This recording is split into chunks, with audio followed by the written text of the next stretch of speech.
পরের জেনারেশন আসলো সামুদ জাতি, তাদের নবীর নাম কে? সালেহ আলাইহিস সালাম। সালেহ আলাইহিস সালাম দাওয়াত দিলেন, তারা দাওয়াত কবুল করলো না। আল্লাহ পাক সালেহ আলাইহিস সালাম এবং তার সাথীদেরকে বাঁচালেন সামুদ জাতিকে বজ্রপাত, বিদ্যুৎ চমকায় না বিদ্যুৎ, এই বিদ্যুৎ দিয়ে পুরো সামুদ জাতিকে আল্লাহ পাক ধ্বংস করলেন। কিভাবে ধ্বংস করলেন জানেন? একবার খালি একটা শব্দ হয়েছে, বিকট এক শব্দেই শেষ। একটা বিকট শব্দ, ব্যাস এক শব্দের সবার জান চলে গেছে, জান কবজ হয়ে গেছে এক শব্দের মধ্যে। সামুদ জাতি শেষ। একটা জাতির নাম ছিল মাদিয়ান, কওমে মাদিয়ান। এই জাতির নবী ছিলেন শুআইব আলাইহিস সালাম। এই জাতির পাপ ছিল, তারা মাপে কম দিত। কি করতো? আজকে যারা ব্যবসা করে মাপে কম দেন, সতর্ক হয়ে যাবেন। একটা জাতির উপর দুর্ভিক্ষ নেমে আসে তখন যখন ওই জাতি মাপে কম দেয়। আমাদের সমাজে প্রচুর ব্যবসায়ী আছেন যারা মাপে কম দেন, ভেজাল খাওয়ান, একদিনের খাবার আরেক দিন খাওয়ান, মিথ্যা কসম করে পণ্য বিক্রি করেন এবং মানুষকে বিষ খাওয়াতেও দ্বিধাবোধ করেন না, সামান্য কয়টা টাকার জন্য। সামান্য কয়টা টাকার জন্য। কয়দিন আগে দেখলেন না, এই যে বিরিয়ানি একটা রেড করলেন, দেখেন নাই? ওই যে 2 গ্লাস খাওয়াচ্ছে, খান আপনারা খান, ওরা খাবে না, ওরা খাচ্ছে না। এরকম ব্যবসায়ীর সংখ্যা কি কম না বেশি? সবখানেই প্রতারণা। আমি এদিকে আসছি পরে ইনশাআল্লাহ। মানে শেষ জামানার সবচেয়ে বড় সমস্যাগুলোর মধ্যে একটা হচ্ছে বিশ্বাসহীনতা, প্রতারণা। এই জামানায় আমানত উঠে যাবে। কি উঠে যাবে? আমানত উঠে যাবে। আমানতদার ব্যক্তি খুঁজে পাওয়া যাবে না। নবীজি বলছেন ফোসকার মতো মনে হবে, ফোসকার মতো। গায়ে ফোসকা পড়লে যেমন 2-1টা দাগ থেকে যায়, এরকম আমানতদার ব্যক্তি রেয়ার খুঁজে পাওয়া যাবে। মানুষ বলবে অমুক গ্রামে একটা আমানতদার ব্যক্তি আছে, এত রেয়ার হয়ে যাবে। সবখানে প্রতারণা। ঢাকার মতো শহরে যারা আমরা থাকি, মানুষের চোখে মুখে গেলে অবিশ্বাস, খালি অবিশ্বাস। কেউ কাউকে বিশ্বাস করতে পারে না। কেউ যদি একটা ভিক্ষুক যদি এসে গ্লাসের মধ্যে নক করে বলে যে আমাকে 2টা টাকা দেন, আমি ভাত খাইনি 3 দিন, বিশ্বাস করতে কষ্ট হয় যে সত্যি সত্যি নিচ্ছে না মিথ্যা মিথ্যা নিচ্ছে। এত অবিশ্বাস এখন। তারপরে ভিক্ষারও সিস্টেম, বলে যে আমাকে একটা কম্বল কিনে দেন, বড় বড় ফিগার চাচ্ছে, বড় ফিগার। আমি শাড়ি কিনবো, আমি লুঙ্গি কিনবো, আর সবার কাছে এই কথা বলে বলে সে টাকা উঠাচ্ছে। পরে গিয়ে দেখেন ওই টাকার একটা অংশ সে মাশাআল্লাহ নষ্ট করে ফেলছে, আর একটা অংশ দিয়ে কী করছে জানেন? শুনলে অবাক হয়ে যাবেন। একটা কোলের বাচ্চাকে নিয়ে ভিক্ষা করছে। কোলের বাচ্চাটা সে হায়ার করে আনছে একজনের কাছে, ভাড়া নিয়ে আসছে। সেটা তার বাচ্চা না, অন্য কারো বাচ্চা ভাড়া নিয়ে আসছে, এবং সেই বাচ্চাটাকে ঘুমের ওষুধ খাইয়ে দেয়। কি খাইয়ে দেয়? ঘুমের ওষুধ খাইয়ে দেয়। ফিডারের সাথে অন্য কিছুর সাথে ঘুমের ওষুধ খাইয়ে দেয়। বাচ্চা ঘুমায়, আর বাচ্চাকে ফেলে রেখে সে বলে যে বাচ্চা অসুস্থ, চিকিৎসার জন্য টাকা দেন, চিকিৎসার জন্য টাকা দেন। মানুষ টাকা দিয়ে যায়, কেউ দেয় কেউ দেয় না, দিয়ে যায়। এই যে একটা টাকা হয় সারাদিন শেষে, বাচ্চা ঘুমিয়ে আছে, বাচ্চা ঘুমের ওষুধ খাওয়া। তারপরে এই বাচ্চাটার ওসিলায় যে টাকাগুলো সে আর্ন করলো হারাম পথে, এর একটা অংশ সে এই বাচ্চার আসল পিতা মাতাকে দিবে, দিয়ে বাকি অংশ সে সিন্ডিকেট করে খেয়ে ফেলবে। এটাও হয় ঢাকা শহরে। তাহলে এই যুগে আপনি কাকে বিশ্বাস করবেন? কিভাবে বিশ্বাস করবেন? কিভাবে বিশ্বাস করবেন? এটা অবিশ্বাসের যুগ চলছে। জনগণ সরকারকে বিশ্বাস করতে পারে না, সরকার জনগণকে বিশ্বাস করতে পারে না। সমাজ নেতা জনগণকে বিশ্বাস করতে পারে না, জনগণ সমাজ নেতাকে বিশ্বাস করতে পারে না। একজন ইমাম সাহেবকে মুসল্লি বিশ্বাস করতে পারে না, মুসল্লিকে ইমাম সাহেব বিশ্বাস করতে পারে না। কোনো কোনো ক্ষেত্রে একটা ওয়াজ মাহফিল হচ্ছে, ওয়াজ মাহফিলের আয়োজক কমিটিকে বক্তা বিশ্বাস করতে পারে না, বক্তাকে ওয়াজ মাহফিলের কমিটি বিশ্বাস করতে পারে। এমনও হয়েছে, ওয়াজ করে চলে গেছি, এমনও হয়েছে যে ওই যে খামের ভিতরে সব পাত্তি, কিছুই নাই। তো এরকমও যে হইতে পারে সেটা তো কল্পনা ছিল না। আসেন হুজুর দেখা যাবে, আসার পরে আর দেখার নাম নাই। কোনো কোনো মাহফিল হয়েছে এমন, মাহফিল সে নেমে গাড়িতে ওঠার পর মাহফিল কমিটির ফোন নাই, বন্ধ। কিভাবে বাসায় যাবো কোনো ফিকির নাই। তো প্রত্যেকটা ক্ষেত্রে প্রতারণা, প্রতিটা সেক্টরে, উপর থেকে নিচ সব জায়গায় প্রতারণা। এই যুগে আপনি আবার একটা মেয়েকে ভালোবাসতে যাচ্ছেন, ভাবছেন যে সে আপনার বিশ্বাস রক্ষা করবে, এখানেও প্রতারণা। দাঁড়ান আমি কন্টেন্ট হারিয়ে ফেলবো আর কি। ছেলেকে বাবা বিশ্বাস করতে পারছে না, বাবাকে ছেলে বিশ্বাস করতে পারছে না। দেখেন সন্তানের জন্যে, সম্পত্তির জন্যে ছেলে বাবাকে হত্যাও করেছে। এই যুগের ঘটনা। সম্পত্তির জন্যে ছেলে মাকে হত্যা করেছে। আমি উত্তরবঙ্গের একটা ঘটনা জানি, মাকে জবাই করে দিয়েছে সন্তান সম্পত্তির জন্যে। স্বামী স্ত্রীকে বিশ্বাস করতে পারে না, স্ত্রীকে স্বামী বিশ্বাস করতে পারে না। হ্যাঁ, তো এই জামানার সবচেয়ে বড় সমস্যা হচ্ছে এই জামানা থেকে বিশ্বাস উঠে গেছে, কেউ কাউকে বিশ্বাস করতে পারে না। খেয়াল করে দেখবেন, ইভেন বাজারে যাচ্ছেন, বাজারে গেলে কেনাকাটা করছেন, একটা অবিশ্বাস সবার চোখে মুখে, না জানি ও আমাকে ঠকায় দেয় কিনা। কেউ যদি ভালো মতো এসে এক কাপ চাও অফার করে, ভাই আসেন চা খাই এক কাপ, বিশ্বাস করতে কষ্ট হবে, না জানি চায়ের সাথে তবে কি খাওয়ায় দেয়। সব ক্ষেত্রে, প্রতিটা ক্ষেত্রেই একই অবস্থা। তো দেখেন, ওই সমাজে ওই মাদিয়ান কওমের মধ্যে এই অবিশ্বাস ছিল, প্রতারণা ছিল, আর মানুষকে তারা মাপে কম দিয়ে ঠকাতো। যে সুন্নত এখন চলছে, এখনো সে কোরআন আল্লাহ পাক কেন নাজিল করছেন, কেন এত ইতিহাস বলছেন? কারণ শেষ জামানার এই উম্মতে মুহাম্মাদি সাল্লাল্লাহু আলাইহি ওয়াসাল্লামের মধ্যে এই সমস্ত সমস্যাগুলো আবার নতুন করে দেখা দিবে। এই কারণেই তো আল্লাহ পাক আমাদেরকে জানাচ্ছেন, আগে এটা হয়েছে, আগে এটা হয়েছে, আগে এটা হয়েছে, সতর্ক থাক। কেন কোরআনে বারবার মূসা আর ফেরাউনের কথা আসছে? 136 বার আছে নবী মূসা আলাইহিস সালামের কথা ফেরাউনের সাথে। এতবার কেন? যেখানে আমাদের নবীজির নাম মাত্র 4 বার। কেন এতবার? কারণ শেষ জামানায় উম্মতে মুহাম্মাদের সময়ে মূসা এবং ফেরাউনের সময় যা যা হয়েছিল এগুলোর পুনরাবৃত্তি হবে আবার। আল্লাহ পাক সচেতন থাকতে বলছেন। এ যুগেও কি নতুন করে ফেরাউনরা বের হয়ে আসে নাই? ফেরাউন এবং তার দলবল বানু ইসরাইলের উপরে যা করেছিল, এখন ইহুদিরা সেই মুসলিমদের উপর তাই করছে না? একই জিনিস ঘুরে ফিরে আসছে। এই কারণে আল্লাহ পাক আমাদেরকে সতর্ক থাকতে বলছেন, বারবার কোরআন এগুলো রিপিট করছেন। ইতিহাস কেন ব্যাখ্যা করছেন আল্লাহ পাক? বলে আসরি, সময়ের কসম, সময়কে মূল্যায়ন করেন, সময়ের পিছনের দিকে তাকিয়ে দেখেন সময় কত সময় চলে আসছে। এই কমে মাদিয়ান মাপে কম দিত। আমরা যারা ব্যবসা করি, আল্লাহর ওয়াস্তে মাপে কম দিবেন না। একজন সৎ ব্যবসায়ী, আমি দুটো হাদিস শোনাই, আমি তাদেরকে ভালোবেসেই বলছি, ব্যবসায়ীদেরকে আমি ভালোবাসি, কারণ তারা অন্ততপক্ষে সুদের মধ্যে যাচ্ছেন না। এখন ব্যবসা করে আপনি যদি হালাল ধরে রাখতে না পারেন, তাহলে ব্যবসাটা বৃথা হচ্ছে। আল্লাহ পাক বলেছেন আহাল্লাহুল বাই'a ওয়া হাররামা রিবা, আল্লাহ পাক ব্যবসাকে হালাল করেছেন, সুদকে হারাম করেছেন। আপনি সুদ খাচ্ছেন না, ব্যবসা করছেন, আলহামদুলিল্লাহ। কিন্তু যদি আপনি মাপে কম দেন, মিথ্যা কসম করে পণ্য বিক্রি করেন, সিন্ডিকেট করেন, মাল ইচ্ছা করে মজুদ করে পরে দাম বাড়িয়ে দেন, এই যে 2 নম্বরে যদি করেন, আমানতের খেয়ানত করেন, তাহলে আপনাদের এই পাপের কারণে পুরো জাতির উপর দুর্ভিক্ষ নেমে আসবে। এটা হাদিস। আর যদি আপনি সৎ ব্যবসায়ী হতে পারেন, নবী সাল্লাল্লাহু আলাইহি ওয়াসাল্লাম বলেছেন, নবীদের সাথে, শহীদদের সাথে আপনার হাসর হবে ইনশাআল্লাহ। একজন সৎ ব্যবসায়ী নবীগণ, শহীদগণের সাথে ইনশাআল্লাহ তাআলা কিয়ামতের মাঠে হাসর করবে ইনশাআল্লাহ তাআলা। আমরা কি এটা চাই না? আর এক শ্রেণীর মানুষকে আমি ভালোবাসি, তারা হচ্ছেন পলিটিশিয়ান। কেন ভালোবাসি? কারণ তারা অ্যাটলিস্ট কাপুরুষতার পরিচয় না দিয়ে নিজের কাঁধে দায়িত্ব নিয়ে সমাজ সংস্কার করার চেষ্টা করছে। আমাদের সমাজে 2 ধরনের মানুষ আছে। এক, যারা খালি সমালোচনা করতে পারে, ভালো মন্দ কমেন্ট করতে পারে। আর এক শ্রেণীর মানুষ চ্যালেঞ্জ গ্রহণ করতে পারে, যে আমি চ্যালেঞ্জ নিয়ে এটাকে পরিবর্তন করব। এই 2 শ্রেণীর মানুষ পাবেন আপনি। এক, কোনো কাজের না, সারাদিন কমেন্ট করতে পারে, এটা ভালো না, এটা ভালো, এটা খারাপ, এটা এই, এটা সেই, এটা করতে হবে, ওইটা, মানে এদেরকে আমি নাম দিয়েছি করতে হবে গ্রুপ অফ ইন্ডাস্ট্রিজ। মানে করতে হবে, এইটা করতে হবে, ওইটা করতে হবে, এটা করা উচিত, ওইটা করা উচিত। খুবই বুদ্ধিদীপ্ত মানুষেরা, কিন্তু কাপুরুষ। কারণ নিজেরা চ্যালেঞ্জ গ্রহণ করে এটা বিপদ ফেস করে সামনে যেতে পারে। আলেমদের ভুল ধরছেন, আপনি নিজে আলেম হচ্ছেন না কেন? আলেমদের অনেকের ভুল ধরছে, তো আপনি পড়াশোনা করে আলেম কেন হচ্ছেন না? সমাজ পরিচালনাকারীদের ভুল ধরছেন, সমালোচনা করছেন, তো আপনি সমাজ চালাচ্ছেন না কেন? রিস্ক নিচ্ছেন না কেন? দাঁড়ান, আসেন এখানে। আপনি পলিটিশিয়ানদের সমালোচনা করছেন, তাহলে আপনি পলিটিশিয়ান কেন হচ্ছেন না?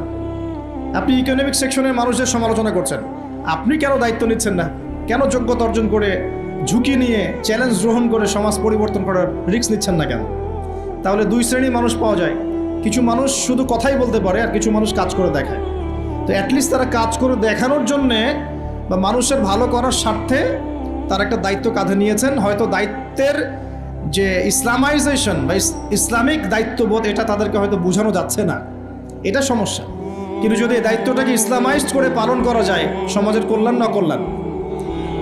একজন দায়িত্বশীল ব্যক্তি তিনি যদি কোরআন সুন্নাহর মানদণ্ডে বিচার ফয়সালা করা শুরু করেন, সমাজে কি কল্যাণ হবে না অকল্যাণ হবে? তাহলে আমাদের দায়িত্ব তার কাছে দাওয়াত পেশ করা, যে কোরআন এবং সুন্নাহর মধ্যে এগুলো আছে, এগুলো মানবতার কল্যাণে, আল্লাহর ওয়াস্তে আপনি এগুলো ইমপ্লিমেন্ট করেন, ইনশাআল্লাহ তাআলা সমাজের কল্যাণ। এটা আমাদের দায়িত্ব, শেষ। বাকিটা তার উপরে। তো এখন ভালোবেসেই বলি, একটা হাদিস আছে 7 শ্রেণীর মানুষকে আল্লাহ রব্বুল আলামিন তার আরশের ছায়ায় ছায়া দিবেন।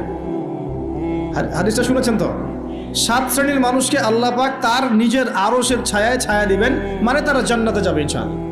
এই 7 শ্রেণীর প্রথম শ্রেণী হচ্ছে ন্যায়পরায়ণ শাসক।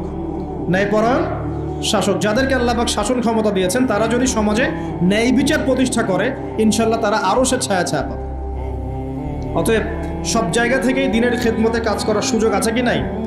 আল্লাহ পাক আমাদের সবাইকে দিনের জন্য কাজ করার তৌফিক দান করুন। যে যেখানে আছি সেখান থেকে কাজ করার তৌফিক দান করুন। প্রিয় ভাইরা, এভাবে ইতিহাস বলতে থাকলে রাত 1টা বাজবে।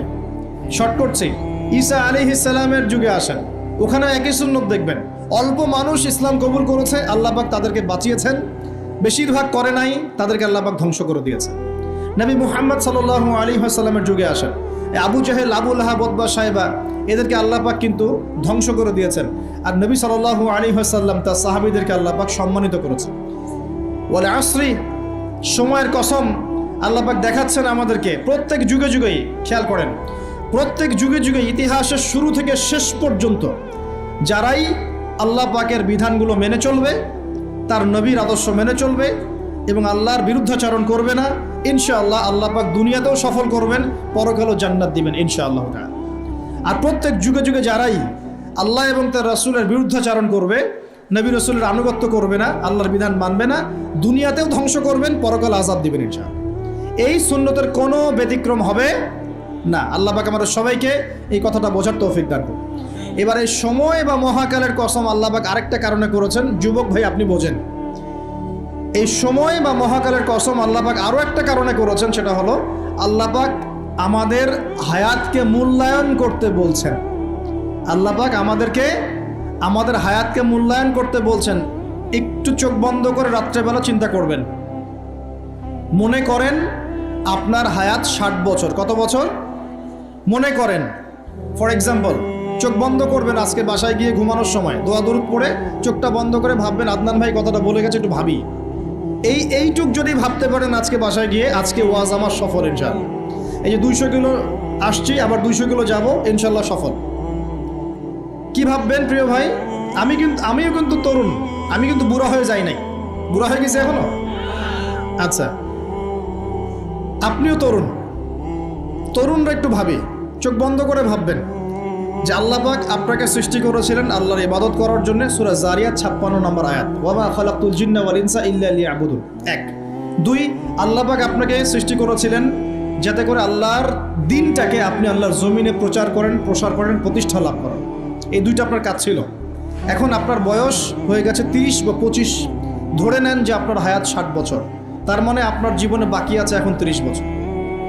এই যে 30 বছর আপনি নষ্ট করেছেন বা চলে গেছে, চোখ বন্ধ করে চিন্তা করবেন এই 30 বছরে কত ওয়াক্ত নামাজ পড়েছেন, কতদিন রোজা রেখেছেন, এই 30 বছরে 30টা আয়াত আপনি পড়েছেন কি না, এই 30 বছরে 30টা সূরা আপনি শিখেছেন কি না, 30 বছরে আপনি 30টা ইসলামিক বই পড়েছেন কি না, আপনি নবীর 30টা হাদিস পড়েছেন কি না, 30 দিন জামাতের সাথে নামাজ পড়েছেন কি না, 30 দিন দিনের দাওয়াত দিয়েছেন কিনা, 30টা দিন দান সদকা করেছেন কিনা।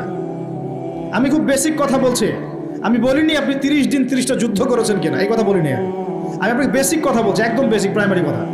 আপনি 30 দিন নামাজ পড়েছেন কিনা, 30টা রোজা ঠিক মতো রাখছেন কিনা, আপনি কি 30 বার মেয়েকে দেখে চোখ নামাতে পেরেছেন কিনা, আপনি কি 30টা সূরা শিখেছেন কিনা, 30 বার আপনি কি রাসূলের জীবনী পড়েছেন কিনা, তার হাদিস পড়েছেন কিনা, আপনি কি নবী সাল্লাল্লাহু আলাইহি ওয়াসাল্লামের স্ত্রীদের নাম জানেন কিনা, তার জীবনী জানেন কিনা, আকীদা কি জিনিস আপনি জানেন কিনা, 30টা মাসলা মাসাইল আপনি বোঝেন কিনা। আপনি চিন্তা করবেন আজকে, এই একটা চিন্তা আপনার জীবনটাকে বদলে ফেলবে ইনশাআল্লাহ। এই একটা চিন্তাই যথেষ্ট আপনার জীবনকে বদলে ফেলার জন্যে। এই চিন্তাটা আরেকভাবে করবেন, এটা ভাবার পরে আপনি চোখটা খুলবেন, চোখটা খুলে সাদা কাগজ নিয়ে বসবেন, উঠে বসবেন, বসে আপনি লিখবেন। এই যুব ভাই শোনেন, বসে আপনি লিখবেন। কি লিখবেন? আপনি লিখবেন এই 30 বছরে আপনি কতগুলো গুনাহ করেছেন, মনে পড়ে কি কি। হয়তোবা, আমি দোয়া করি যেন এমনটা না হয়, তবে হয়তোবা আপনি খুঁজে পাবেন এই 30 বছরে আপনি বেনামাজি ছিলেন, হয়তোবা।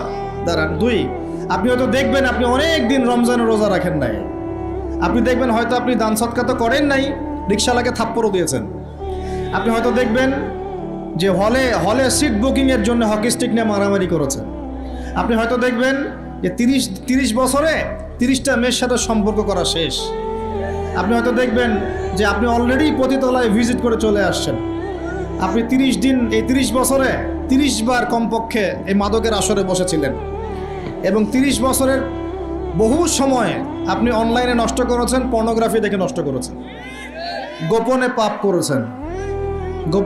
করেছেন, হ্যাঁ, আরও অনেক কিছুই করেছেন। আপনি হয়তো এটা খুঁজে পাবেন। মিথ্যা বলেছেন, প্রতারণা করেছেন, মাপে কম দিয়েছেন, অন্যের উপর অত্যাচার করেছেন। আপনি আপনার যৌবনকে কাজে লাগিয়ে, এই শক্তিটাকে কাজে লাগিয়ে আপনি ইসলামের বিরুদ্ধাচরণ করেছেন, হয়তো এটাও পাবেন। এই একটা চিন্তা যদি করতে পারেন, এখন আপনার সামনে এখন রাস্তা দুটা। আপনার বাকি বয়স আছে এখন 30 বছর, বলে আসরি সময়ের কসম, আপনার সময়, আপনার জীবনের সময়টাকে মূল্যায়ন করতে হবে। সময়ের কসম, হয় যদি আমার 30 বছর বাকি থাকে, এখন এই বাকি যে আছে কি না আমিও জানি না, কেউ জানে? অনিশ্চিত পরীক্ষার হল, কেউ জানে না খাতা কখন কেড়ে নেওয়া হবে। আর এটা কারাগারের জীবন, মানে কারাগারে বসে কেউ নিজের মন গড়া পদ্ধতিতে চলতে পারে না, যেরকম রুটিন সেরকম চলতে হয়। কারাগারের জীবনে বসেই আপনি সুদ খাচ্ছেন, কারাগারে বসেই ঘুষ খাচ্ছেন, কারাগারে বসেই জেনা করছেন, কারাগারে বসেই বেনামাজি থাকছেন, কারাগারে বসেই হোয়াটসঅ্যাপে মেসেঞ্জারে মেয়েদের সাথে প্রেম করছেন, কারাগারে বসে। এটা কারাগারের জীবন। কারাগারের জীবন যদি বাকি থাকে আর 20-30 বছর, আপনার সামনে এখন রাস্তা তিনটা। এক, আপনি কি গতানুগতিক যেভাবে চলেছেন সেভাবেই শেষ করবেন জীবনটা? যদি শেষ করে দেন, তাহলে পৃথিবীর ইতিহাস থেকে আপনার নাম একদিন মুছে যাবে। আপনি একাই কবরে শুয়ে থাকবেন, আপনার আত্মা ইল্লিনে না গিয়ে সিজ্জিনে চলে যাবে। পৃথিবীর কোনো মানুষ আপনাকে মনে রাখবে না, আপনি একাই আযাব ভোগ করতে থাকবেন, কেউ আপনাকে বাঁচাতে আসবে না। শেষ। এবং এই আযাব একবার শুরু হলে কোনোদিনও শেষ হবে না, কোনোদিনও না। কবরেও, হাসরেও, বারজাখেও এবং আপনার জাহান্নামেও। এটা একটা অপশন। 2 নম্বর অপশন, আপনি নিজেকে সংশোধন করলেন, সংশোধন করে গতানুগতিক মুসলিম হলেন। গতানুগতিক মুসলিম কেমন? হ্যাঁ, তওবা করেছি, এখন আমি মাশাআল্লাহ 5 ওয়াক্ত নামাজ টুকটাক পড়ার চেষ্টা করি, আমি মিথ্যা কথা বলি না, আমি হালাল খাওয়ার চেষ্টা করি, হ্যাঁ, আমি পার্ট টাইম কিছু দাওয়াতি কাজ করি, এবং আমি আমার পরিবার নিয়ে সুখে শান্তিতে বসবাস করার চেষ্টা করছি। আমি কোনো ঝুঁকির মধ্যে যাই না, ঝুঁকিতে যাই না। মানে আমি সৎ কাজেও আদেশ করি, কিন্তু ঝুঁকিতে যাই না। মানে কোনো কিছু, এমন কোনো কিছু করি না যাতে আমার উপর কোনো বিপদ আসবে, এটাতে আমি যাই না। এটা গতানুগতিক মুসলিম চলছে। আর একটা হচ্ছে সমাজ পরিবর্তনকারী মুসলিম। এরা কেমন? এরা নিজেরা তো জ্ঞান অর্জন করেই এবং জ্ঞান অনুযায়ী আমলও করে, তারা সৎ কাজে আদেশও করে, একই সাথে অসৎ কাজে নিষেধও করে। সত্যটাকে নির্ভীকতার সাথে, সাহসিকতার সাথে, হিকমার সাথে সবার সামনে উপস্থাপন করে, আল্লাহর কাছে দোয়া করে এবং সমাজটাকে পরিবর্তন করে ফেলার চেষ্টা করে। এরা হচ্ছে আহসান, সবচেয়ে উত্তম শ্রেণী। কিভাবে বললাম উত্তম শ্রেণী? নবীজি বলছেন, তোমাদের সামনে একটা জামানা আসবে, এটাও শেষ জামানা হাদিস। তোমাদের সামনে একটা জামানা আসবে, জামানা সবরিন, কঠিন সবরের জামানা। ঈমান ধরে রাখা হাতে জ্বলন্ত আগুন ধরে রাখার মতো হবে। ওই সময় যদি তোমরা কেউ আমার সুন্নতের উপর অটল থাকতে পারো, আমার মৃত সুন্নতকে আবার জীবিত করতে পারো, তাহলে 50 জন শহীদ সাহাবীর নেকি পাবে ইনশাআল্লাহ। এরা সমাজ পরিবর্তনকারী মানুষ। আর ইতিহাসে যারা সমাজ পরিবর্তনকারী মানুষ, তাদের জীবনে পরতে পরতে বিপদ আপদ বলা মুসিবত আসবেই। আমার ছোট্ট গবেষণায় 4টা ক্ষেত্র থেকে আসতে পারে যখন আপনি হকের উপর থাকবেন। 1 নাম্বার, প্রথম বাধা চলে আসবে পরিবার থেকে। কোত্থেকে? পরিবার। আপনি গতানুগতিক মুসলিম হলে আপনি সব জায়গায় পার পেয়ে যাবেন, কিন্তু যদি একটু কঠোরতা প্রয়োগ করেন যে আমি একদম কোরআন সুন্নাহর 100% ফলো করতে চাই, আমি এমন না যে নামাজও পড়ি সুদও খাবো, এমন হবো না। আমি নামাজও পড়বো, সুদও খাবো না, আমি রোজাও রাখবো, আমি যাকাতও দিব, আমি হজ উমরাও করবো, আল্লাহর বিধানের প্রতি শ্রদ্ধাশীলও থাকবো, চেষ্টা করবো ইসলামটা প্রসার করার প্রতিষ্ঠার চেষ্টা করবো। তখন আপনার প্রথম বাধা আসবে পরিবার থেকে। দাড়ি রাখছো কেন? দাড়ি রাখলে তোমাকে এরকম লাগে। হ্যাঁ, তুমি টাকটির উপরে কাপড় কেন পরলে তোমাকে অমন লাগে। আগে তো গিটার বাজাইতা, আগে তো গান গাইতা, আগে মেয়ে নিয়ে থাকতা, ভালো ছিল। এখন কেন সারাদিন বই নিয়ে পড়ে থাকো, ইসলামিক বই নিয়ে পড়ে থাকো, নামাজ নিয়ে পড়ে থাকো? হ্যাঁ, কি পরিবর্তন হলো! বাবা মার টেনশন, এখন পিতামাতার টেনশন। কেউ এরকম অ্যাডভার্টাইজ বানিয়ে টিভিতে দেখাচ্ছে, এগুলা দেখেন নাই? আগে ছেলে ভালো ছিল, হঠাৎ করে কি পরিবর্তন হয়ে গেল। হ্যাঁ, সুবহানাল্লাহ। আল্লাহর পথে ফিরে আসা মানুষের ক্রাইটেরিয়া এগুলো মেনশন করে করে বলছে, এইগুলো দেখা গেলে যোগাযোগ করবেন স্থানীয় কর্তৃপক্ষের সাথে, ওই ছেলের মধ্যে সমস্যা আছে। আস্তাগফিরুল্লাহ, আস্তাগফিরুল্লাহ। একজন ব্যক্তি গিটার বাজাতো, গান গাইতো, মাদকের সাথে ছিল, মেয়ে নিয়ে ফুর্তি করত, সেখান থেকে এসেছে নামাজ পড়ছে, এই জন্য কি সে জঙ্গি হয়ে যাবে? এখন সে মাশাআল্লাহ কোরআন তেলাওয়াত করছে, কোরআন বোঝার চেষ্টা করছে, আলেম ওলামার কাছে গিয়ে পরামর্শ করছে, হাদিস পড়ছে, এই জন্য কি সে জঙ্গি হয়ে গেছে? পশ্চিমারা যা গিলায় আমরা তাই গিলি। পশ্চিমারা যা গিলায় আমরা তাই গিলবো কেন? ওদের কাছে কিসের জ্ঞান আছে? পশ্চিমাদের কাছে কোরআনের জ্ঞান আছে, হাদিসের জ্ঞান আছে। ও সিলেক্ট করে দিবে যে কোনটা জিহাদ আর কোনটা জঙ্গিবাদ। আশ্চর্য একটা ব্যাপার। কোরআন এবং সুন্নাহর চর্চা যদি মুসলিমরা করে, তাহলে কি তারা সন্ত্রাসী হয়ে যাবে? ওরা তো চাইবেই যেন আমরা এই কাজগুলো না করি। ওরা তো চাইবেই যাতে আমরা কোরআন সুন্নাহর চর্চা না করি। ওরা যা বলে সেই ভাষায় আমরা কথা বলা শুরু করেছি। ওরা বলছে, একটু পরে আমি বুঝাচ্ছি আপনাদেরকে, ওরা বলেছে যে জ্ঞান সেটাই, ভালো করে বোঝেন, জ্ঞান সেটাই যেটা পরীক্ষা নিরীক্ষা, যুক্তি বিজ্ঞান, দর্শন দিয়ে লাভ করা যায়। আর আমরা বলছি আল্লাহর ওহী হচ্ছে চূড়ান্ত জ্ঞান। আল্লাহর ওহী কি? চূড়ান্ত জ্ঞান। এই যে জ্ঞানতাত্ত্বিক পার্থক্য, ওরা যা দেখে না তাতে বিশ্বাস করে না, এই কারণে তারা জিনে বিশ্বাস করে না, আত্মায় বিশ্বাস করে না, আল্লাহ বিশ্বাস করে না, ফেরেশতায় বিশ্বাস করে না, পরে আগের আসমানি কিতাবে বিশ্বাস করে না, নবী রাসূলে বিশ্বাস করে না, কবরের আযাব, জান্নাত জাহান্নাম, মিজান, ফজিলত কোনো কিছু বিশ্বাস করে না। কেন করে না? ওদের এপিস্টেমোলজি হচ্ছে, জ্ঞানতাত্ত্বিক দর্শন হচ্ছে যা দেখি না বিশ্বাস করি না। আর ওই দর্শনটা আমরা কাট পেস্ট করে নিয়ে আমাদের ছোট ছোট বাচ্চাদেরকে এখন গিলাচ্ছে এইগুলো। এখন ওই দর্শন কেন ফলো করব আমরা? আমাদের দর্শন হচ্ছে চূড়ান্ত জ্ঞান কার পক্ষ থেকে আসে? আল্লাহর পক্ষ থেকে আসে। আল্লাহ যা সত্য বলেছেন তাই সত্য, আল্লাহ যা মিথ্যা বলেছেন তাই মিথ্যা। আল্লাহর ওহী চূড়ান্ত সত্য মিথ্যার মানদণ্ড, মানুষের যুক্তি বিজ্ঞান দর্শন নয়। এই জায়গায় তো পার্থক্য, সে করেই তো পার্থক্য। এই জ্ঞানতাত্ত্বিক সংজ্ঞায় পার্থক্য বলেই তো আপনাকে ডারউইনের মতবাদ পড়াচ্ছে, কারণ সে তো বিশ্বাসই করে না যে মানুষকে আল্লাহ সৃষ্টি করেছে। আর আমরা বিশ্বাস করি আদম আলাইহিস সালামকে সৃষ্টি করেছেন কে? অতএব এই মতবাদের আমাদের কোনো প্রয়োজন নাই, কারণ আমরা তো জানি কোরআনে আল্লাহ পাক এটা বলেছেন। যে জানে না, যার কাছে কোরআন নাই, যার কাছে হাদিস নাই, তার ওই মতবাদের প্রয়োজন আছে, আমার তো নাই। তো ওরা যা বলে আমরা তাই গেলার চেষ্টা করি। ওরা এগুলো সংজ্ঞা শিখিয়ে দিয়েছে যে মুসলিম যুবকরা এরকম এরকম করলে তারা খারাপ হয়ে যাবে, এখন ব্যাস এটা প্রচার করা হচ্ছে। আশ্চর্য বিষয়। আমরা তো চাইবো প্রত্যেক ঘরে ঘরে কোরআনওয়ালা মানুষ তৈরি হোক, হাদিসওয়ালা মানুষ তৈরি হোক, নামাজি হয়ে যাক সবাই, তাহলে সমাজে শান্তি আসবে।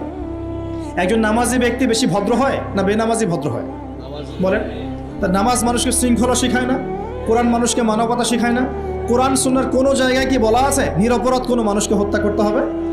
বরং আমি তো একটা আয়াত বললাম, কেউ যদি একজন মানুষের জীবন বাঁচায়, সূরা মাইদা আল্লাহ পাক বলছেন, কেউ যদি একজন মানুষের জীবন বাঁচায়, সে যেন পুরো মানব জাতিকে বাঁচালো, বলি আলহামদুলিল্লাহ। আর কেউ যদি কোনো মানুষকে অন্যায়ভাবে হত্যা করে, সে যেন পুরো মানব জাতিকে হত্যা করে। একটু খেয়াল করে দেখেন, সারা বিশ্বে যত মানুষকে হত্যা করা হচ্ছে মুসলিম কান্ট্রিগুলোতে, সিরিয়া, ইয়েমেন, প্যালেস্টাইন, আফগান তো চলে গেল, তারপরে আপনার ইরাক, লিবিয়া, জর্ডান, লেবানন, ঠিক আছে, ওই যে রোহিঙ্গা, তারপরে উইঘুর, মুসলিমদেরকে যেখানে যেখানে হত্যা করা হয়েছে, এখানে মানবতা বিরোধী অপরাধ হয়নি? এটাকে সন্ত্রাসবাদ বলা যায় না? এটা ওদের জঙ্গিবাদ নয় কি? তাহলে প্রকৃত অর্থে সন্ত্রাসী এবং জঙ্গি কারা? মুসলিমরা না ওরা? যখন নিরপরাধ মাসুম বাচ্চাদেরকে বোম মেরে হত্যা করা হয়, মা বোনদেরকে ইজ্জত নষ্ট করা হয়, আমাদের মুসলিম ভাইদেরকে পাখির মতো গুলি করে হত্যা করা হয়, তখন এই মতবাদ থাকে না? তো এদের কাছ থেকে আমাদেরকে শিখতে হবে কোনটা ন্যায় কোনটা অন্যায়। এগুলো চলতে থাক, কিন্তু এই চলা ইনশাআল্লাহ তাআলা বেশি দিন সাস্টেইন করবে না ইনশাআল্লাহ। কারণ আমরা শেষ জামানার ছাত্র, আমরা জানি যে এই জুলুম ইনশাআল্লাহ তাআলা এই বিশ্বের বেশি দিন থাকবে না ইনশাআল্লাহ। অচিরে আল্লাহ রাব্বুল আলামিন এমন প্রজন্ম আনবেন, এমন নেতা আনবেন যাকে আল্লাহ পাক বলছেন তার নাম হবে মাহদি, এবং তার নাম মুহাম্মদ, তার টাইটেল মাহদি। বাবার নাম আব্দুল্লাহ, মায়ের নাম আমিনা। মুহাম্মদ সাল্লাল্লাহু আলাইহি ওয়াসাল্লামের বংশধর থেকে একজন। তার সাথে আল্লাহ পাক ঈসা আলাইহিস সালামকে পাঠাবেন, এবং তিনি এই পুরো জুলুমের শেকড়টাকে এমনভাবে উপরে ফেলবেন যে 40 বছর তার ন্যায় এবং ইনসাফের শাসন না আসা পর্যন্ত কিয়ামত হবে না ইনশাআল্লাহ। অতএব সামনে অপেক্ষা করছে এই বিজয়ের দিন। খুশি হচ্ছেন না বেজার হচ্ছেন? ইনশাআল্লাহ তাআলা এই দিন আমরা দেখে যেতে পারি না পারি, এই মেসেজটা তো পৌঁছে দিতে পারি যে সামনে এটা আসছে ইনশাআল্লাহ। আমাদেরও কিছু দায়িত্ব আছে, আমি সেদিকে পরে আসবো ইনশাআল্লাহ। প্রিয় ভাইরা, একটা কথা খালি বললাম এখানে, যে সময়টাকে মূল্যায়ন করতে আল্লাহ পাক আপনাকে পরামর্শ দিয়েছেন। এখন আপনার সামনে সবচেয়ে বেস্ট অপশন কোনটা? আপনি পাপগুলোর লিস্ট করে 2 রাকাত নামাজ পড়বেন, সুন্দর করে ওযু করে চোখের পানি ছেড়ে দিয়ে আল্লাহকে বলবেন, আল্লাহ এই 30 বছর আমি যত পাপ করেছি, যত পাপ আল্লাহ করেছি, জেনে করেছি না জেনে করেছি, বুঝে করেছি না বুঝে করেছি, প্রকাশ্যে করেছি গোপনে করেছি, যত পাপ আল্লাহ হয়েছে আমার দ্বারা, আল্লাহ তুমি সমস্ত পাপকে মাফ করে দাও। বলবেন আল্লাহুম্মা গফিরলি মা কদ্দামতু ওয়া মা আখারতু ওয়া মা আসরারতু ওয়া মা আ'লানতু ওয়া মা আনতা আ'লামু বিহি মিন্নি আনতাল মুকদ্দিম ওয়া আনতাল মুআখির ওয়া আনতা আলা কুল্লি শাইইন কাদির। এটা একটা দোয়া। অথবা বলবেন আল্লাহুম্মা আনতা রাব্বি লা ইলাহা ইল্লা আনতা খালাকতানি আনা আবদুকা ওয়া আনা আলা আহদিক ওয়া ওয়া'দিকা মাস্তাতা'তু আউযু বিকা মিন শাররি মা صنعت أبوء لك بنعمتك علي وأبوء بذنبي فاغفر لي فإنه لا يغفر الذنوب إلا أنت। এটাও পারেন না, বলবেন اللهم إني ظلمت نفسي ظلما كثيرا فاغفر لي مغفرة من عندك وارحمني إنك أنت الغفور। এটাও পারেন না, বলবেন ربي اغفر لي ربي اغفر لي। এটাও পারেন না, বলবেন ربي اغفر وارحم وأنت خير الراحمين ربي اغفر وارحم وأنت خير الراحمين। আমার সাথে বলেন রব্বি গফির ওয়ারহাম ওয়া আনতা খায়রুর রাহিমিন। এতটুকু অন্তত বলবেন, বলে চোখের পানি ছেড়ে দিয়ে আপনি তওবা করবেন ইনশাআল্লাহ তাআলা। আল্লাহ পাক কি বলছেন শোনেন। আল্লাহ পাক বলছেন সূরা ফুরকানের শেষের দিকে, আল্লাহ পাক বলছেন ইল্লা মান তাবা, যে ব্যক্তি তওবা করে ফিরে আসবে, ওয়া আমানা এবং ঈমান নিয়ে আসবে, ওয়া আমিলা আমালান সালিহান এবং শতামল সম্পাদন করা শুরু করবে, মানে এরপর আর খারাপ কাজ করবে না, বাকি জীবন ভালো কাজ করবে। আল্লাহ পাক বলছেন উলাইকা আল্লাযীনা উলাইকা ইল্লা মান তাবা ওয়া আমানা ওয়া আমিলা আমালান সালিহান ফাউলাইকা ইউবাদদিলুল্লাহু সাইয়্যাতিহিম হাসানাত। এরাই সেই ব্যক্তি, এরাই সেই সব মানুষ যাদের সমস্ত গুনাহকে আল্লাহ পাক নেকি দিয়ে পরিবর্তন করে দেবেন ইনশাআল্লাহ। শুধু গুনাহ মাফ করে দিবেন না, আল্লাহ পাক বলেছেন শুধু গুনাহ মাফ করব না, যদি গুনাহ হয়ে থাকে 1 কোটি, আল্লাহ পাক 1 কোটি নেকি দিয়ে পরিবর্তন করে দিবেন। কিসের অপেক্ষা তাহলে? এখন আজকে কোনো অপেক্ষা হবে? আজকে রাত্রে ইনশাআল্লাহ তওবা করে, এখনই তওবা করে ফেলবো ইনশাআল্লাহ। ওয়াজ শুনে বাসায় গিয়ে জায়নামাজে বিছিয়ে 2 রাকাত নামাজ পড়ে খাস তওবা করে, এভারেজ মুসলিম হওয়ার তওবা করব না। কিরকম মুসলিম হওয়ার তওবা করব? যেই মুসলিমরা সমাজ পরিবর্তন করে দিয়েছে ওই মুসলিম হওয়ার চেষ্টা করবো ইনশাআল্লাহ। এটা করতে গেলে কি লাগবে? ফার্স্ট অফ অল আপনাকে জ্ঞান অর্জন করতে হবে। কি করতে হবে? প্রচুর পড়াশোনা করতে হবে, জ্ঞানের বিপ্লব চাই, জ্ঞানের পুরো বিপ্লব চাই। তারপরে বেশি বেশি নেক আমল করতে হবে নবীর সুন্নাহ অনুযায়ী, এরপর হালাল খাইতে হবে, তারপরে আদর্শ পরিবার করতে হবে, নিজের পরিবারে পর্দা সালাত কায়েম করতে হবে, তারপরে সমাজে সৎ কাজে আদেশ করবেন, অসৎ কাজে নিষেধ করবেন, এই যে মানব কল্যাণমূলক কাজ করবেন, সবার সাথে ঐক্যবদ্ধ থাকবেন, বিভক্ত হবেন না, সবার কল্যাণ চাবেন, কারো অকল্যাণ চাবেন না, কারোর সাথে হিংসা বিদ্বেষ গীবত তোহমতের মধ্যে যাবেন না, সমালোচনার সংস্কৃতির মধ্যে যাবেন না, আল্লাহওয়ালা আত্মশুদ্ধিওয়ালা মানুষের কাছে থাকবেন, পলিটিশিয়ানদের সাথে ভালো সম্পর্ক রাখবেন, তাদেরকে নিয়ে দিনের কাজ করবেন, তাদেরকে বাদ দিয়ে দিনের কাজ করবেন না, তাদেরকে নিয়ে দিনের কাজ করবেন, এবং তাদের মধ্যে যারা সৎ যারা তাদেরকে ভোট দিবেন। সমস্যা কি? ডেমোক্রেসি 100% ইসলামিক পদ্ধতি কিনা সেটা পরের প্রশ্ন। এখান থেকে আপনি এখন বের হতে পারছেন না, তার মানে এখান থেকে স্কিপ করা আপনার পক্ষে পসিবল হচ্ছে না। তাহলে যে ব্যক্তি সৎ তাকে কমসে কম নিযুক্ত করেন, সমস্যা কোথায়? তার দ্বারা কিছুটা হলেও তো উপকার হবে। মানে নাই মামার চেয়ে তো কানা মামা ভালো নাকি? খেলাফত তো কায়েম করতে পারছেন না, পারছেন? তাহলে যে পদ্ধতির মধ্যে তুলনামূলক কিছু সৎ মানুষ আছে ওই মানুষগুলোকে নিয়ে আসেন, সমস্যা কোথায়? ইনশাল্লাহ তারাও দিনের জন্য কাজ করবে। আমরা একটা ঐক্যবদ্ধ জাতি হিসেবে বিশ্বের বুকে মাথা তুলে দাঁড়াবো ইনশাআল্লাহ। ইনশাআল্লাহ আমি খুব স্বপ্ন দেখি, আমি খুব আশা পোষণ করি। আর স্বপ্ন দেখতে হয়, স্বপ্নই আপনাকে ঘুমাতে দিবে না। স্বপ্ন কি? স্বপ্ন দেখতে হয়। স্বপ্ন নিয়েই তো মানুষ বাঁচে। একটা উন্নত জাতি গঠনের এবং সব দিক থেকে সমৃদ্ধ একটা দেশ গঠনের স্বপ্ন আমরা সবাই দেখব, কেন দেখব না? এই স্বপ্ন নিয়ে আমরা বাঁচবো, ইসলামিকভাবে গড়বো, যাতে বিশ্বের বুকে আমাদের দেশটা মাথা তুলে দাঁড়াতে পারে ইনশাআল্লাহ। মাথা তুলে দাঁড়াবো মানে কাতার একটা ছোট্ট কান্ট্রি না, ঢাকা শহরের সমানও হয়তো না কাতার, এত ছোট কান্ট্রি। এই ছোট্ট একটা কান্ট্রি সারা বিশ্বের বড় বড় অ্যাফেয়ার্সের মধ্যে মাথা ঢুকাচ্ছে এখন। আপনারা কি জানেন যে আমেরিকার সাথে তালেবানদের যে মিউচুয়াল আত্মসমর্পণের বা মিউচুয়াল যেটা হয়েছে সন্ধি যেটা আমরা বলি, যুদ্ধবিরতি, বলা যায় যে আমেরিকার পরাজয় এবং তাদের বিজয়, এটাই বলা যায়। তো এখানে সবচেয়ে ভালো ভাইটাল রোল কে প্লে করেছেন জানেন? এই কাতার। ছোট্ট একটা কান্ট্রি। কাতার হচ্ছে আমাদের আয়তন অনেক বড়। ওই যে বলেছি উত্তর কোরিয়া ছোট্ট কান্ট্রি, মাথাপিছু আয় আমাদের চাইতেও কম কোনো সময় মিসাইল বানিয়ে রেখে দিয়েছে, আমেরিকা ভয়ে তার সামনে যেতে পারে না। খেয়াল করেছেন? আয়তন কিছুই না, যদি আমরা ঐক্যবদ্ধ হতে পারি, শিক্ষিত হতে পারি, প্রযুক্তির জ্ঞান অর্জন করতে পারি, আমাদের মধ্যে ঐক্য থাকে, আপোষে আমরা মিল মহব্বতের সাথে, ন্যায়ের সাথে যদি আমরা সমাজ পরিচালনা করতে পারি, বাংলাদেশও বিশ্বকে নেতৃত্ব দেবে ইনশাআল্লাহ। কেন আমরা সবসময় নতজানু হয়ে থাকবো কি জন্যে? আমরা ঋণ চাবো কেন? আমরা ঋণ দিব উল্টা ওদেরকে, আমরা ঋণ দিব ওদেরকে পুরো। আমরা কি দেই নাই মনে করছেন নাকি? একটা সময় ছিল যখন আমরাই সবাইকে লোন দিয়েছি, জানেন? একটা সময় ছিল যখন এই মুসলিমদের লোনের উপরে পশ্চিমারা টিকে থাকতো। আমরা ওদেরকে জ্ঞান দিয়েছি, মেডিকেল সায়েন্স দিয়েছি, প্রযুক্তির সব কিছু দিয়েছি। ওই মঙ্গোলিয়ানরা যখন আক্রমণ করেছিল বাগদাদ হালাকু খায়ের সময়, তখন আমাদের একটা অধঃপতন ঘটেছে, অনেক জ্ঞান, অনেক সম্পদ নষ্ট হয়ে গেছে। তারপর যখন ক্রুসেড শুরু হলো, ক্রুসেড ব্যাক টু ব্যাক 3-4টা ক্রুসেড হয়েছে, এই ক্রুসেডগুলোতে মুসলিমদের কিছুটা অধঃপতন হয়েছে। এরপর যখন অটোম্যানরা রাশিয়ার পক্ষ নিয়েছে, আর প্রথম বিশ্বযুদ্ধে যখন ব্রিটেন জয়লাভ করে, তখন মুসলিমদের অধঃপতন শুরু হয়েছে। এর আগ পর্যন্ত মুসলিমরা সারা বিশ্বকে শাসন করেছে। আমাদের ইতিহাস ভুলে গেলে চলবে না। স্বপ্ন দেখেন, ইতিহাস পড়েন, আল্লাহ পাক সময়ের মূল্যায়ন করতে বলেছেন। প্রিয় ভাইরা, ইতিহাস পড়েন, কোরআনের হিস্ট্রি পড়েন, বিশ্বের হিস্ট্রি পড়েন, নিজের সময়কে মূল্যায়ন করেন। আজকেই তওবা করেন, ফিরে আসেন এবং দিনের জন্য কাজ করার প্রত্যয় ব্যক্ত করেন। আল্লাহ পাক তৌফিক দান করুন। এই সময়ের কসম করে আল্লাহ বলছেন সবাই ক্ষতির মধ্যে আছে। সবাই বলতে কারা? সবাই বলতে সেই সব মানুষ বাদ দিয়ে যারা 4টা গুণ অর্জন করবে। কয়টা গুণ ভাই? মাত্র 4টা গুণ। কয়টা গুণ? এই 4টা গুণ একসাথে অর্জন করতে পারবো ইনশাআল্লাহ? ওয়াদা করছি পারবো ইনশাআল্লাহ? চেষ্টা করবো তো ইনশাআল্লাহ? শুনে নেন, সংক্ষিপ্ত করে বলছি। 1, আমাদের সবাইকে মুমিন হতে হবে। ইল্লাল্লাযীনা আমানু, যারা ঈমানদার। ঈমানদার কারা? উত্তর হাদিসে জিবরিলের মধ্যে আছে। নবী সাল্লাল্লাহু আলাইহি ওয়াসাল্লামকে জিবরাইল আলাইহিস সালাম জিজ্ঞাসা করছেন, আখবিরনি আনিল ঈমান, হে নবী আমাকে ঈমান সম্পর্কে বলুন। এই জায়গায় একটু ভালো করে বোঝেন, এখানে বর্তমান যে শিক্ষা ব্যবস্থা নিয়ে যে কথাটা উঠেছে, এর একটা গোড়ার সমস্যা চলে আসবে। একটু ভালো করে বোঝেন এই জায়গাটা।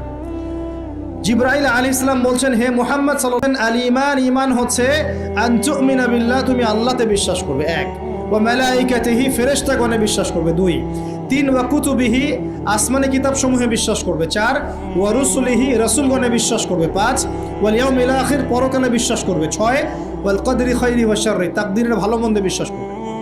একটু মনোযোগ দিয়ে দেখেন, ঈমানের 6টা পিলার কি ছোঁয়া যায়? এগুলো কি কঠিন? এগুলো কি তরল? এগুলো কি বায়বীয়? এগুলোকে কি জ্ঞানের সংজ্ঞায় ফেলা যায়? ঈমানের 6 পিলারকে চোখে দেখা যায়? স্পর্শ করা যায়? ঈমানের 6 পিলার, এই 6টা পিলার, এই 6টা পিলারকে কি ল্যাবরেটরিতে ল্যাবে বসে প্রমাণ করা যাবে? এই 6টা পিলারকে কি যুক্তি, বিজ্ঞান, দর্শনের মানদণ্ডে বিচার করা যাবে? যাবে না। আল্লাহ পাক বলছেন, আলিফ লাম মিম যালিকাল কিতাব লা রাইবা ফি হুদাল লিল মুত্তাকিন। মুত্তাকি কারা? আল্লাযীনা ইউমিনুনা বিল গায়বি, যারা এই গায়েবে বিশ্বাস করে। ঈমানের 6 পিলার সবই গায়েব। এই গায়েবে অদৃশ্য বিশ্বাস না করতে পারলে আপনি মুমিন হতে পারবেন। তো আমাদের বিলিভ, আমাদের বিশ্বাসের ভিত্তিটা হচ্ছে অদৃশ্য। আমাদের বিশ্বাসের ভিত্তি কি? অদৃশ্যের জগৎ, গায়েবের জগৎ। আর পশ্চিমাদের বিশ্বাসের জগৎ হচ্ছে দৃশ্যমান জগৎ। এই কারণেই তাদের শিক্ষা সিস্টেমগুলো সব দৃশ্যমান জিনিসে বিশ্বাস করে, অদৃশ্য বিশ্বাস করে না। এই কারণেই তারা এই সব মতবাদগুলোকে বইপত্র নিয়ে আসে। এই ডারউইনের মতবাদ বলেন, এই যে আপনার এটা কি অ্যাস্ট্রোনমিক্যাল ইয়েগুলো বলেন, নাসার গবেষণাগুলোকে বলেন, মঙ্গলের এটা খুঁজতেছে, চাঁদে ওটা খুঁজতেছে, মানে ওরা চোখে যা দেখবে এটা বিশ্বাস করবে, চোখে যা দেখি না বিশ্বাস করবো না। আর ওই মতবাদটাকে তারা জোর করে মুসলিমদের উপর চাপাতে যাচ্ছে। এই কারণেই মুসলিমদের বইপত্রের মধ্যে এখন এগুলো ঢুকে যাচ্ছে, এই মতবাদগুলো ঢুকে যাচ্ছে। তাহলে সমস্যা কিন্তু গোড়ায়। আমাদের কাছে জ্ঞানের সংজ্ঞা হচ্ছে জ্ঞান আল্লাহর পক্ষ থেকে আসে। আল্লামাল ইনসান মা লাম ইয়ালাম, আমি মানুষকে সেই জ্ঞান শিক্ষা দিয়েছি যা মানুষ জানতো না। আল্লাহ বলছেন আমি শিক্ষা দিয়েছি, মানুষ জ্ঞানী ছিল না, আমি শিক্ষা দিয়েছি। আল্লাহ বলছেন ওয়াকুলিল হাক্কু মির রাব্বিকুম, সূরা কাহফ 29 নম্বর আয়াত। আল্লাহ বলছেন হক সেটাই, জ্ঞান সেটাই যা তোমার রবের পক্ষ থেকে নাজিল হয়। আল্লাহ বলছেন ফালা তাকুনান্না মিনাল মুমতারিন, এই হক আল্লাহর পক্ষ থেকে আসে, তুমি সন্দেহ পোষণ করো না। ওদের জ্ঞানের সংজ্ঞা, জ্ঞান দেখা যায়, ছোঁয়া যায়, উপলব্ধি করা যায়, এর আলোকে জ্ঞান তারা নির্ধারণ করে। আমরা বলছি জ্ঞান হচ্ছে আল্লাহর পক্ষ থেকে আসে। এটাকে আমরা ফিলোসফির ভাষায় বলি এপিস্টেমোলজিক্যাল একটা ডিফারেন্স, মানে জ্ঞানতাত্ত্বিক পার্থক্য। এই কারণেই শিক্ষা ব্যবস্থায় এই দ্বৈনতা দেখা দিচ্ছে। ওদের শিক্ষা ব্যবস্থা এরকম, চোখে যা দেখবে তা বিশ্বাস করবে, চোখে যা দেখবে না বিশ্বাস করবে না। আর আমাদের শিক্ষা ব্যবস্থার ভিত্তি হচ্ছে অদৃশ্য, গায়েবে আমরা বিশ্বাস করি। আল্লাহ গায়েব, দেখি নাই, বিশ্বাস করি। ফেরেশতা বিশ্বাস করি, আসমানি কিতাব বিশ্বাস করি, নবী রাসূল বিশ্বাস করি, পরকাল বিশ্বাস করি, আপনার ভাগ্যে বিশ্বাস করি। এগুলো বিশ্বাস না করলে আপনি মুমিন হতে পারবেন না। আর আল্লাহ পাক বলছেন মুমিন না হলে ক্ষতির মধ্যে আছো, সময়ের কসম। প্রথম শর্ত মুমিন হতে হবে, মনে বিশ্বাস করতে হবে, মুখে স্বীকার করতে হবে, কাজেও বাস্তবায়ন করতে হবে। এই পার্থক্যের কারণেই শেকড়ের সমস্যা হয়েছে। এখন ডালপালা নিয়ে আমরা নাড়াচাড়া শুরু করেছি। এইটা কেন, ইতিহাস কেন বিকৃত হচ্ছে, কেন ডারউইনের মতবাদ, কেন এই কেন সেই, এর শেকড়টা হচ্ছে এখানে। এখানে জ্ঞানতাত্ত্বিক পার্থক্য আছে। তো ওরা জ্ঞানের সংজ্ঞা যা বোঝে, আমাদের সংজ্ঞা তা নয়, আর ওদের বুঝটাকে জোর করে চাপিয়ে দেওয়া হচ্ছে আমাদের উপরে। That's all. এখন সলিউশন কি? সলিউশন হচ্ছে আপনাকে বিকল্প সিলেবাস চিন্তা করতে হবে, এমন সিলেবাস যেখানে জেনারেল এবং ইসলামিক শিক্ষার সমন্বয় থাকবে এবং সেগুলোকে পড়ানোর মতো মুত্তাকি টিচারও থাকতে হবে। এরকম ইনস্টিটিউশন থাকতে হবে, বা যেগুলো আছে সেগুলোর মধ্যে নতুনত্ব, সিলেবাসে নতুনত্ব এনে, সংস্কার এনে ইনপুট করতে হবে, অথবা উপরের লেভেল থেকে কোনো উদ্যোগ গ্রহণ করলে ইনশাআল্লাহ সমস্যা সলভ হয়ে যাবে। আর আমরা আশা করি আমাদের ঊর্ধ্বতন কর্তৃপক্ষ যারা আছেন তারা জোর করে আমাদেরকে এগুলো চাপিয়ে দিবেন না ইনশাআল্লাহ। আমরা আশা করি তারা এগুলোর ব্যাপারে সচেতন হবেন এবং এই অনইসলামিক শিক্ষাগুলোকে আমাদের সোনামণিদের বই থেকে দূর করবেন ইনশাআল্লাহ। বিশ্বাস করেন, একটা বছর সময় লাগবে না, 1 বছর লাগবে না ইনশাআল্লাহ। 1 বছরের মধ্যে পুরো শিক্ষা সিস্টেমকে ঢেলে সাজানো সম্ভব। প্রত্যেক প্লে গ্রুপ থেকে শুরু করে মাস্টার্স পর্যন্ত প্রত্যেক সেকশনে জেনারেল শিক্ষার সাথে ইসলামিক শিক্ষাকে সমন্বয় করা সম্ভব। 1 বছর লাগবে না ইনশাআল্লাহ। এই সৎ উদ্যোগ যদি কেউ নিতে পারে, আমি দোয়া করি আল্লাহ পাক তৌফিক দান করুন, পুরো জাতির জন্য কল্যাণকর হবে ইনশাআল্লাহ। আমার ছেলে ডক্টর হবে, হাফেজে কোরআনও হবে ইনশাআল্লাহ, কি সমস্যা? হতে পারবে না? আমার ছেলে পলিটিশিয়ান হবে, সমাজকে নেতৃত্ব দিবে, সে আলেমও হবে ইনশাআল্লাহ, কি সমস্যা? একজন ইমাম সাহেব, মুফতি সাহেব, তিনি অর্থনীতির জ্ঞান রাখবেন, কি সমস্যা? কোনো সমস্যা? একজন মুহাদ্দিস মুফতি যারা ফারেগ হয়ে বের হচ্ছেন তারা বিশ্ব রাজনীতি সম্পর্কে জ্ঞান রাখবেন, কোনো সমস্যা? সব কিছু আমাদের পড়াশোনা করতে হবে, তারপরে আমরা যে যা সেকশন ভাগ করে নিব ইনশাআল্লাহ আযজা ওয়া জাল। সাহাবীদের পক্ষ থেকে কোনো দলিল প্রমাণ নাই।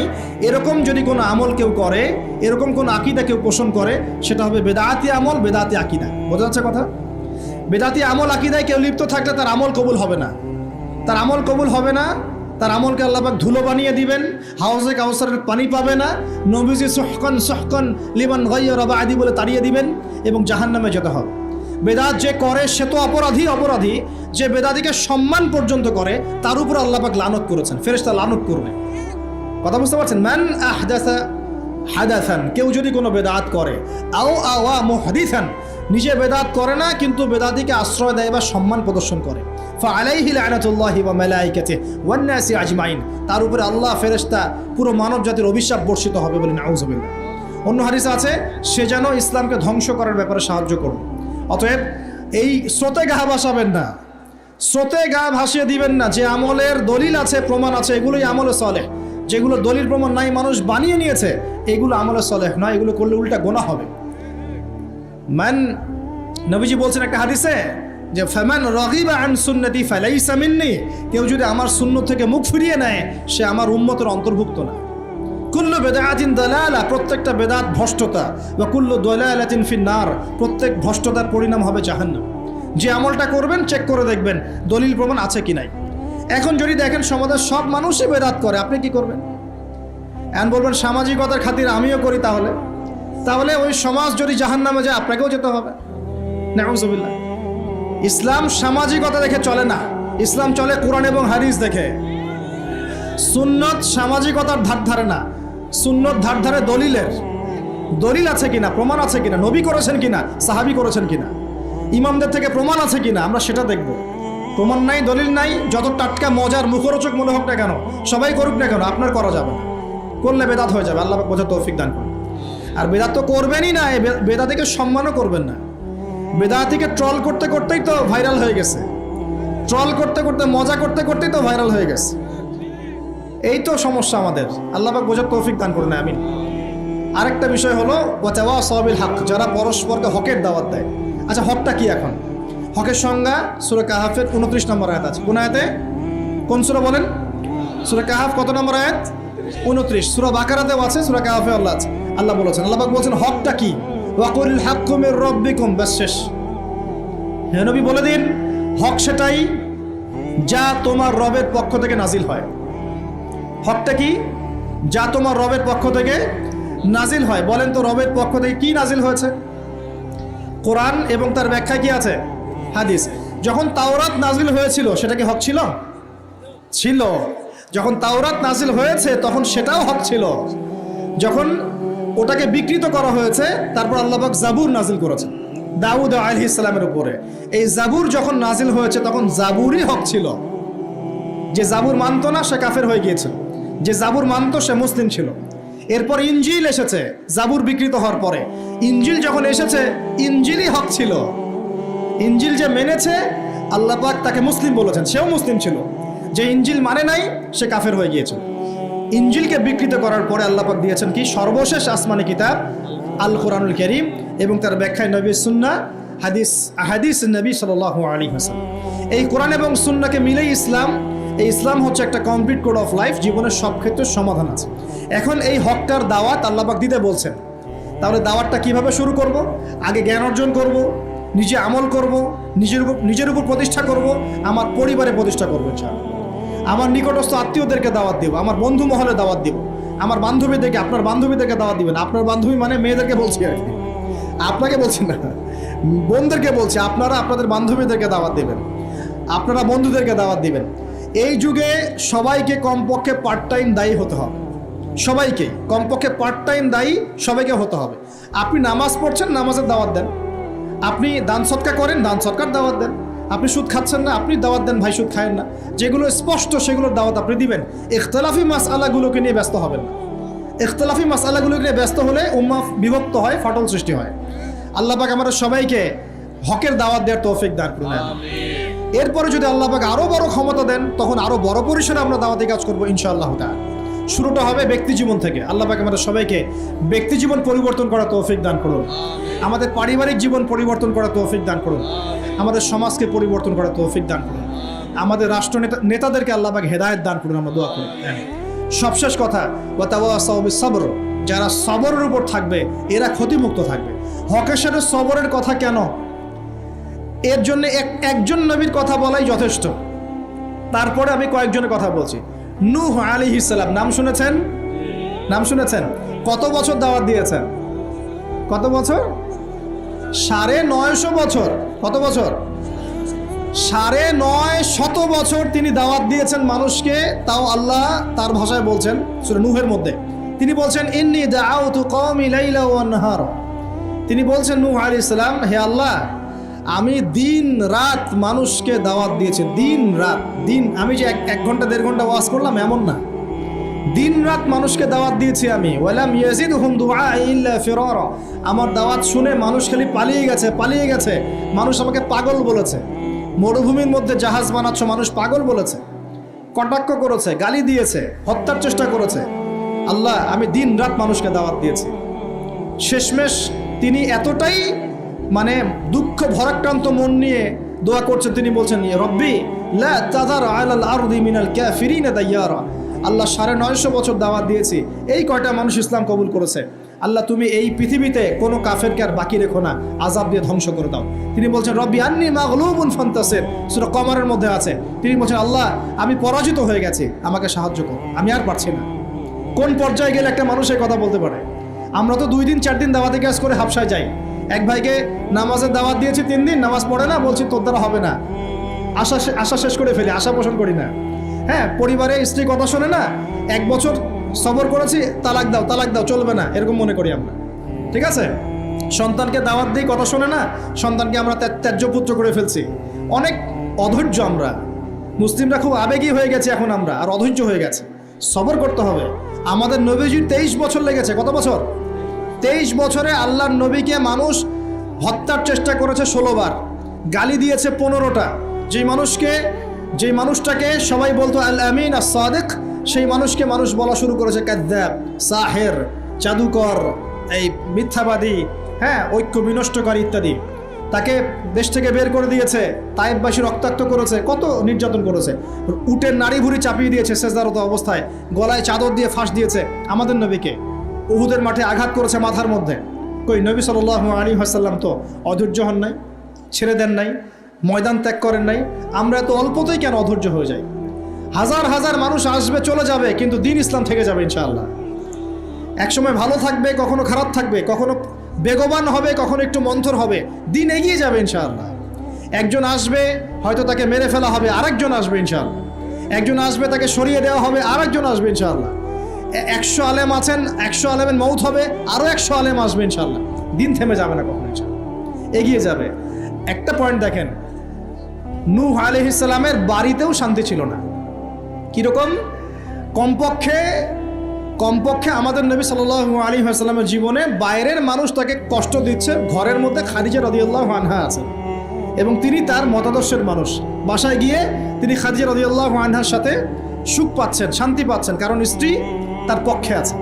স্ত্রী তার পক্ষে আছেন, তাকে সাপোর্ট দিচ্ছেন, তাকে টাকা পয়সা দিচ্ছেন, অর্থ সম্পদ ব্যয় করছেন, তাকে পিছন থেকে একটা মমতা, ভালোবাসা দিচ্ছেন না? আর বেচারা নূহ আলাইহিস সালামের ঘরে স্ত্রীও তার কথা শুনছেন না। এটা কি জানেন? তার স্ত্রী পর্যন্ত ঈমান নিয়ে আসছে না। তিনি বাসাতেও গিয়েও বাইরের পরিবেশ ফেস করছেন। যাদের বাড়িতে দাজ্জাল স্ত্রী আছে তারা জানে আমার কথার মানে কি। কথা কি বুঝতে পারছেন? অনেক ভুক্তভোগী আছে না এখন?